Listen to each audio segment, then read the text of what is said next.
In 1982, a Turkish filmmaker with a budget crisis came up with an ingenious plan to bring his sci-fi movie to life. Steal footage from George Lucas's 1977 classic, which is what he did, and is now referred to as Turkish Star Wars. Meanwhile, in 2020, a British man in a quarantine crisis with nothing better to do watched it for the first time, and soon discovered that nothing might have been better.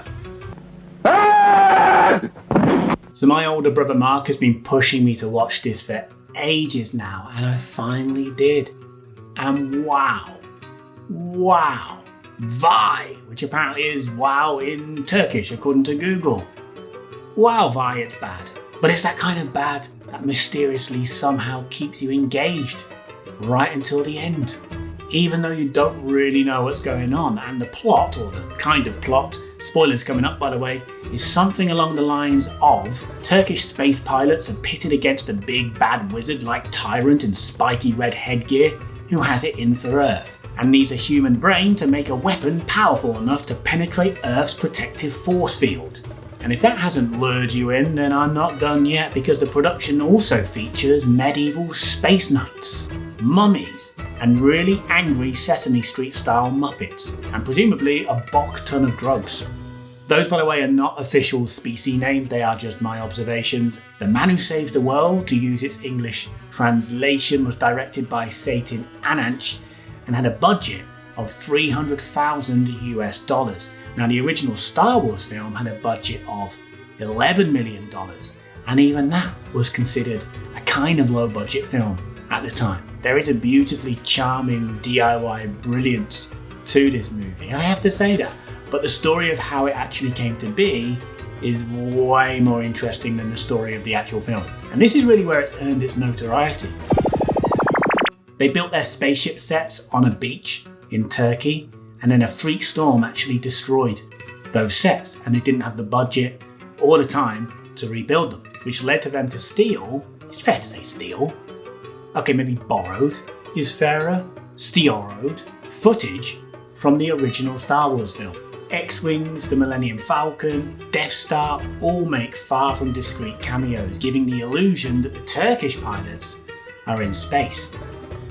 It's so cheeky but charming as well, and they also used old news footage, I think some Star Trek footage as well, and there's some blatant musical thefts from Indiana Jones, Battlestar Galactica, Flash Gordon.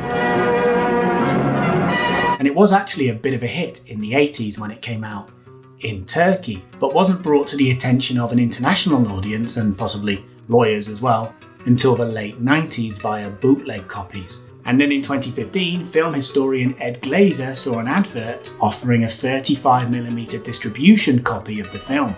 So basically, after its release, all copies had been sent back to the owner, the studio, except for one.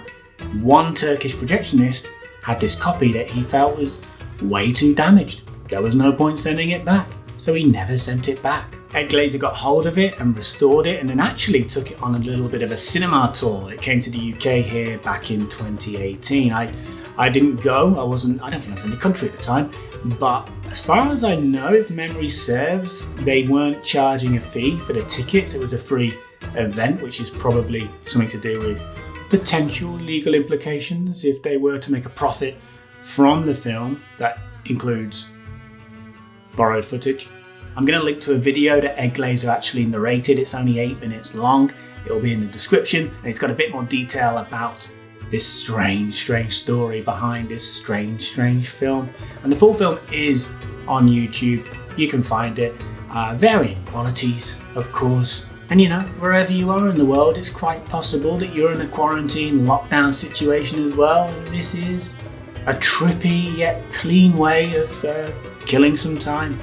Have you seen Turkish Star Wars? Let me know in the comments if so, and don't forget to cyber like this video if you did indeed real world like it.